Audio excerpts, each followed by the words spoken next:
السلام علیکم ورحمۃ اللہ وبرکاتہ۔ وعلیکم السلام ورحمۃ اللہ وبرکاتہ۔ کیسے حال ہے سب کے؟ الحمدللہ۔ الحمدللہ۔ سبحان اللہ والحمد للہ ولا الہ الا اللہ واللہ اکبر ولا حول ولا قوة الا باللہ العلی العظیم۔ اللہم صلی وسلم علی نبینا وحبیبنا محمد وآلہ وصحبہ وبارک وسلم۔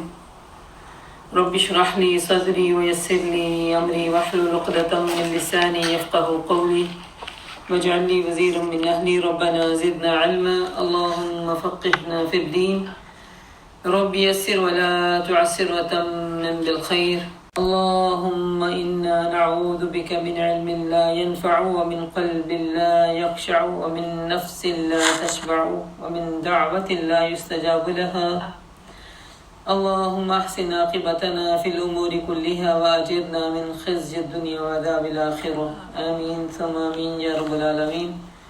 سب کو ویلکم کرتی ہوں اسی دعا کے ساتھ کہ اہلا و سہلا و مرحبا، یا رب بنا دے ہم سب کو اہل القرآن و اہل التقوی و مغفرہ، آمین۔ حفظ القرآن سورۃ السجدہ کی طرف چلتے ہیں، آیہ نمبر 8۔ اعوذ باللہ من الشیطان الرجیم أعوذ بالله من الشيطان الرجيم۔ بسم اللہ الرحمن الرحیم۔ بسم الله الرحمن الرحيم۔ ثم جعل نسله من سلالة من ماء مهين ثم جعل نسله من سلالة من ماء مهين ثم جعل نسله من سلالة من ماء مهين ثم جعل نسله من سلالة من ماء مهين۔ حمزہ کو عین سے علیحدہ رکھیں گے، ٹھیک ہے؟ جعل میں عین ہے اور میم ما کے بعد ای جو ہے وہ حمزہ ہے، ام، ٹھیک ہے؟ اس میں عین کی ساؤنڈ نہیں آنی چاہیے۔ پھر سے دیکھیے، سنیے۔ ثم جعل نسله من سلالة من ماء مهين ثم جعل نسله من سلالة من ماء مهين۔ چلیے پڑھیے دو دفعہ اور۔ ثم جعل نسله من سلالة من ماء مهين ثم جعل نسله من سلالة من ماء مهين۔ میم کی غنہ ہے نا، اس کے بعد میم مد ہے 5 لام، اور پھر ام پہ پھر غنہ ہے، ٹھیک ہے؟ پھر سے لائیے ایک دفعہ۔ ثم جعل نسله من سلالة من ماء مهين۔ بارک اللہ فیکم۔ نحمده ونصلي على رسوله الكريم، اما بعد اعوذ باللہ من الشیطان الرجیم، بسم اللہ الرحمن الرحیم۔ رب اشرح لي صدري ويسر لي امري واحلل عقدة من لساني يفقهوا قولي واجعل لي وزيرا من اهلي ربنا زدنا علما۔ تمام مخلوق علم والوں کے لیے بخشش کی دعائیں کرتی ہے۔ پیارے نبی صلی اللہ علیہ وسلم نے فرمایا، علم والوں کے لیے تمام مخلوق دعائیں کرتی ہیں، حتیٰ کہ سمندر کی مچھلیاں بھی۔ یعنی انسان علم میں مشغول ہوتا ہے حاصل کرنے میں، اور اس کے لیے کائنات کی ساری مخلوق دعاؤں میں مصروف ہو جاتی ہے۔ سبحان اللہ، کتنا بڑا اعزاز ہے۔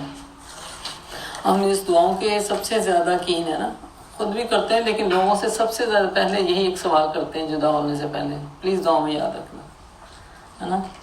یہ چیز ہمیں ایک قسم کی نا بہت زیادہ مانگنے کی عادت بھی ہو گئی ہے نا، تو دعاؤں میں یاد رکھنا۔ تو یہاں پہ اللہ سبحانہ تعالیٰ کہتے ہیں تم یہ کام کرو، ساری مخلوق کی کائنات کی مخلوق جو ہے وہ ساری تمہارے لیے دعائیں کرے گی۔ اگر تم علم حاصل کرنے میں مصروف ہو جاؤ گے تو کائنات کی ساری مخلوق تمہارے لیے دعائیں کرنے میں مصروف ہو جائے گی۔ اللہ اکبر۔ اور خاص طور پر استغفار، کسی اور عمل پر اتنی دعائیں نہیں ملتی جتنی علم کے سیکھنے اور سکھانے پر ملتی ہیں۔ یعنی وہ نہ صرف دعائیں کرتے ہیں بلکہ استغفار بھی کرتے ہیں، بندے کے لیے بخشش کی دعائیں بھی کرتے ہیں۔ رسول اللہ صلی اللہ علیہ وسلم نے ایک اور جگہ فرمایا کہ زمین کی مخلوق اور آسمان کے فرشتے، یہاں تک کہ چیونٹی اپنے سوراخ میں اور مچھلیاں اس شخص کے لیے دعائیں خیر کرتی رہتی ہیں اور رحمت بھیجتے رہتی ہیں۔ اللہ کی ساری کائنات کی یہ مخلوق جو ہے، اور جو لوگوں کو بھلائی کی باتیں سکھاتا ہے یعنی اس کے اوپر بھی دعائیں کرتے ہیں۔ تو اس لیے میں آپ لوگوں سے بھی ریکویسٹ کرتی ہوں، جو کچھ ہم سیکھتے ہیں تو سیکھنے کے بعد اپنے پیاروں سے جا کے ضرور کسی نہ کسی سے شیئر ضرور کیا کیجیے۔ اس سے کیا ہوتا ہے کہ جو دل میں آ جاتی ہے نا بات، وہ پختہ ہو جاتی ہے، اور پختہ ہونے کے بعد پھر کیا ہے انشاءاللہ تعالیٰ ضرور یقیناً جب دل میں پکی ہوگی تو پھر یا آسانی سے عمل کرنے میں بھی آسان ہو جائے گی۔ اور ان دعاؤں کے تو ہم سب سے زیادہ محتاج ہیں نا۔ اور دیکھیں یہ اللہ تعالیٰ نے ایک ایسا نسخہ دے دیا کہ اگر ہم دین کا علم سیکھنے کے لیے گھروں سے نکلتے ہیں تو ہمیں یہ دعائیں اللہ کی مخلوق کی اللہ تعالیٰ کی کائنات کی مخلوق ساری جو ہیں دعائیں کرتی ہیں۔ سبحان اللہ۔ پھر علم کے ذریعے جنت کے راستے آسان ہو جاتے ہیں۔ رسول اللہ صلی اللہ علیہ وسلم نے فرمایا اگر کوئی شخص علم کا راستہ اختیار کرے تو اللہ اس کے لیے جنت کا راستہ آسان بنا دیتا ہے۔ اس کا مطلب ہے یہ جنت میں جانے کا سفر ہے۔ یہ سفر پھر کسی کلاس یا کسی مجلس تک محدود نہیں رہنا چاہیے۔ اس نیت سے اس جنت کے سفر کو ہم حاصل کریں کہ ہم نے آخر اپنی منزل کو پا کے رہنا ہے انشاءاللہ۔ اور یہ علم جو ہے وہ مرنے کے بعد بھی دنیا میں رہنے کے بعد بھی فائدہ دینے والا ہے۔ پیارے نبی صلی اللہ علیہ وسلم نے فرمایا جب انسان مر جاتا ہے تو اس کے تمام اعمال ختم ہو جاتے ہیں سوائے 3 چیزوں کے۔ نمبر 1 صدقہ جاریہ، جو دنیا میں کوئی صدقہ جاریہ کا کام کر کے گئے ہیں۔ نمبر 2 نفع مند علم، وہ علم جس میں نفع ہو۔ اور نمبر 3 نیک اولاد، جو پیچھے آپ کے لیے دعائیں کرے گی۔ خود نیک ہوں گے تو بچوں کو نیکی کی ترغیب دلائیں گے نا۔ اسی طرح رسول پاک صلی اللہ علیہ وسلم نے فرمایا مومن کو اپنی وفات کے بعد اس کے عمل اور اچھائیاں پہنچتی رہتی ہیں، یعنی مرنے کے بعد بھی نفع کا سلسلہ ختم نہیں ہوتا، جاری رہتا ہے۔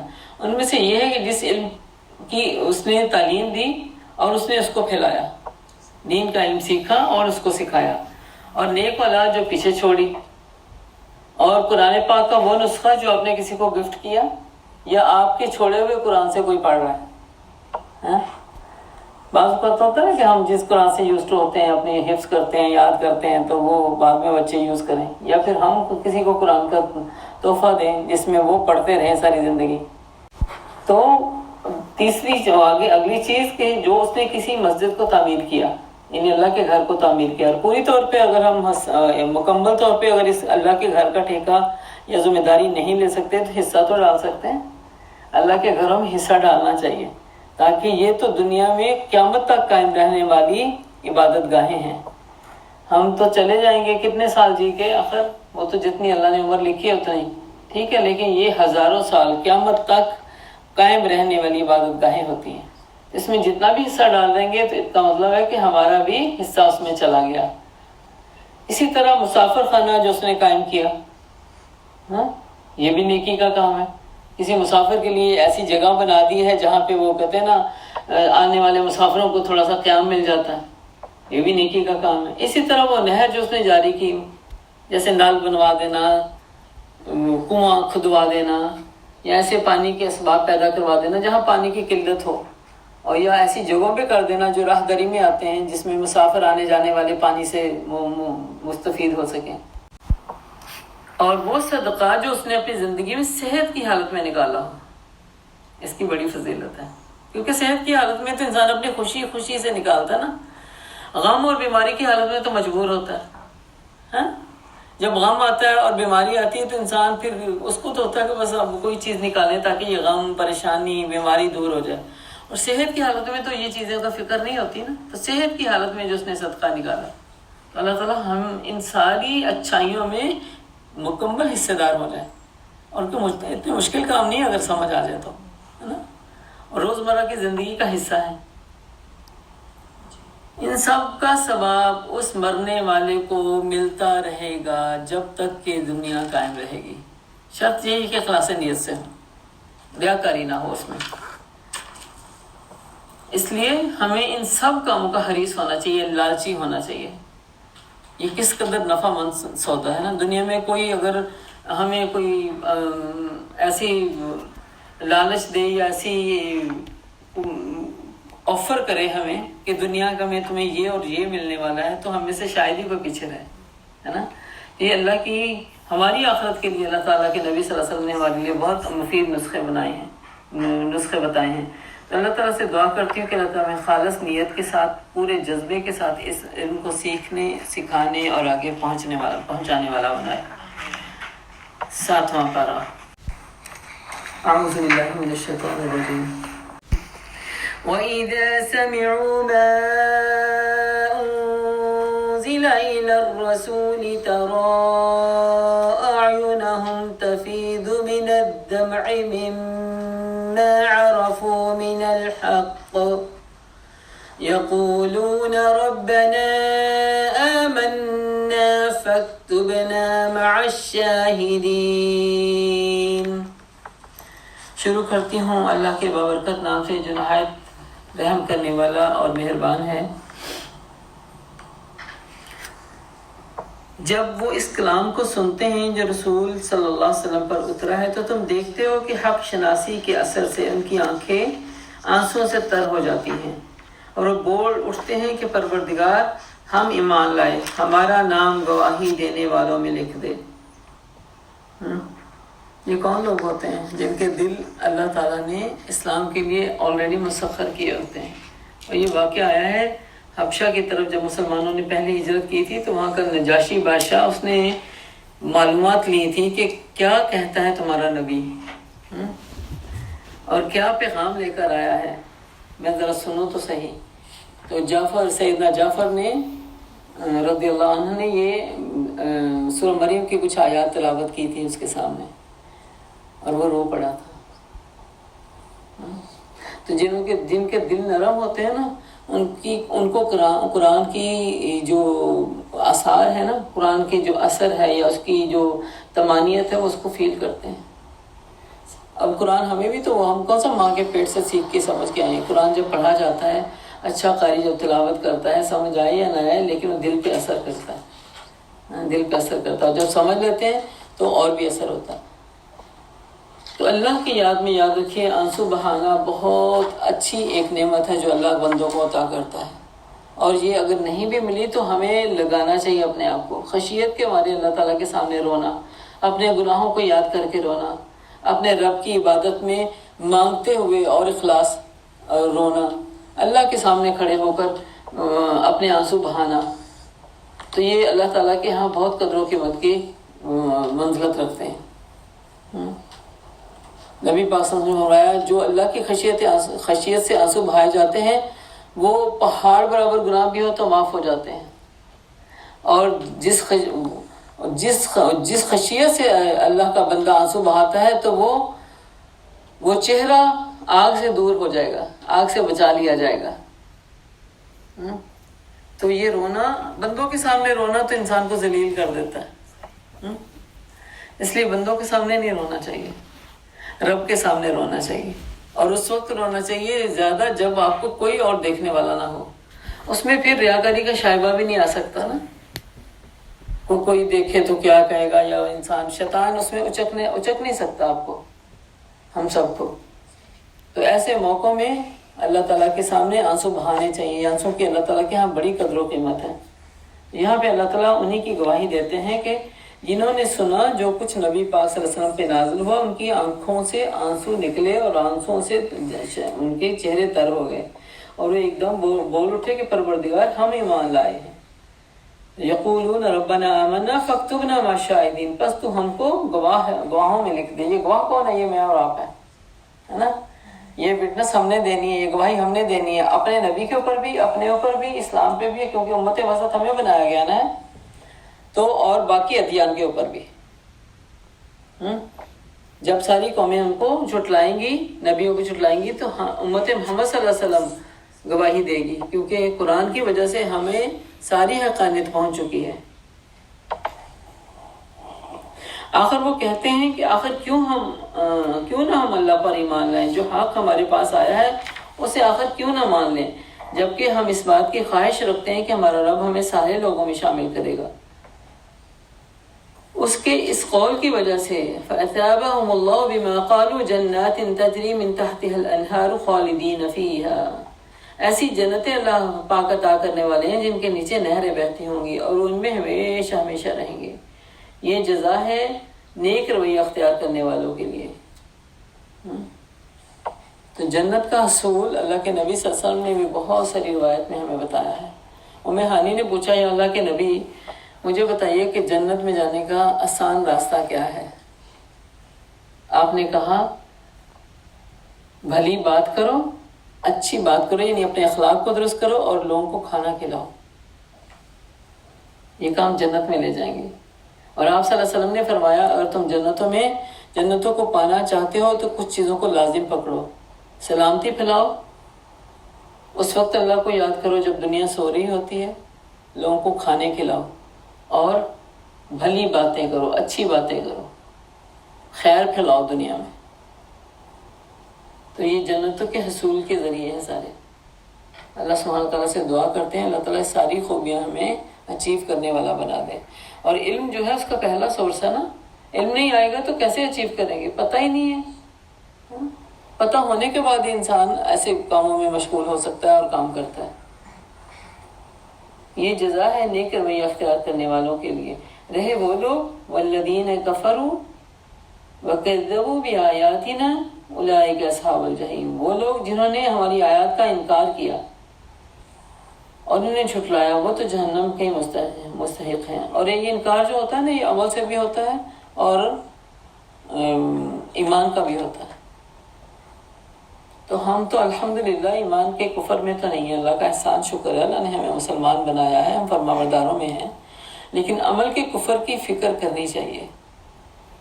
ٹھیک ہے کہ ہم اللہ کو تو مانتے ہیں اور سم ٹائم موسٹلی ہم اللہ کی نہیں سن رہے ہوتے، اس میں اپنی خواہشات نفس کو سامنے رکھ رہے ہوتے ہیں. تو یہ اللہ کے دین کو، اللہ کی آیات کو چھٹلانا ہی تو ہوتا ہے. قرآن واضح ہے ہر تعلیمات کے ساتھ، ہر احکامات کے ساتھ. نبی پاک صلی اللہ علیہ وسلم کی تعلیم ہمارے لیے اسوہ حسنہ ہے، اور اسی اسوہ حسنہ کو فالو کرتے ہوئے اللہ سبحانہ تعالیٰ ہمیں زندگی عطا کرے. وآخر دعوانا ان الحمد للہ رب العالمین. سبحان ربک رب العزت عما یصفون وسلام علی المرسلین والحمد للہ رب العالمین. اس دعا کے ساتھ کہ الہی جو کچھ ہم نے سیکھا، سمجھا اور پڑھا ہے اس پہ عمل کی توفیق عطا فرما دے. یا اللہ ہمیں نفع مند علم عطا فرما اور اس علم کے مطابق عمل کرنے والا بنا دے. بے شک ہمیں دعاؤں کی ضرورت ہے، اور اس علم کے سفر میں ساری کائنات کی مخلوق جو ہے وہ ایسے انسان کے لیے دعائیں کرتی ہے. اللہ ہمیں ایسے کاموں میں مشغول رکھ کہ ہمیں یہ دعائیں ملتی رہیں. فرشتوں کی استغفار ہمارے لیے قبول ہوتی رہے. یا اللہ ہمیں نفع مند لوگوں میں شامل فرما، ہمیں اپنے مقربین میں شامل فرما. نفع مند علم سے ہمیں فیضیاب ہونے والا بنا دے. یا اللہ دلوں کی سختیوں سے ہم تیری پناہ چاہتے ہیں. اللہ دلوں کی نرمی عطا فرما، جہاں بھی حق ملے پائے اور عمل کرنے کے لیے چاق و چومد ہو جائیں. یا اللہ تو ہمیں اپنے شہیدوں میں، اپنے شہید مخلوق کے لوگوں میں شامل فرما، اور سلامتی سے جنت کے راستوں پہ چلتے ہوئے جنت الفردوس تک خیر خوبی سے پہنچا دے. یا اللہ ہمیں موت نہ آ جائے اس حال میں کہ ہم فرمانبردار ہوں. یا اللہ ہماری زندگی کا مقصد صرف اور صرف تیری رضا اور تیری خوشنودی ہو. ہمیں ثواب الآخرت کی خاطر سارے کام کرنے کی توفیق عطا فرما. یا اللہ جو کچھ سیکھتے ہیں اس پہ عمل کرنے والا بنا دے، اور اس عمل کو ہمارے لیے ہمارے حق میں حجت بنا۔ یا اللہ اس قرآن کے سکھانے کو ہمارے حق میں حجت بنانا۔ یا اللہ اس کو ہمارے دلوں کا نور بنا دے۔ اللہم حبب الینا الایمان وزینہ فی قلوبنا وکرہ الینا الکفر والفسوق والعصیان واجعلنا من الراشدین۔ یا اللہ ہمارے دلوں میں ایمان کی محبت ڈال دے اور اس کو ہمارے دلوں کی زینت بنا دے، اور کفر اور فسق اور نافرمانی سے ہمارے دل میں دوری اور عداوت پیدا کر دے، اور ہمیں ہدایت یافتہ لوگوں کو میں شامل فرما دے۔ آمین ثم آمین۔ سبحان ربک رب العزت عما یصفون وسلام علی المرسلین والحمد للہ رب العالمین۔ السلام علیکم ورحمۃ اللہ وبرکاتہ۔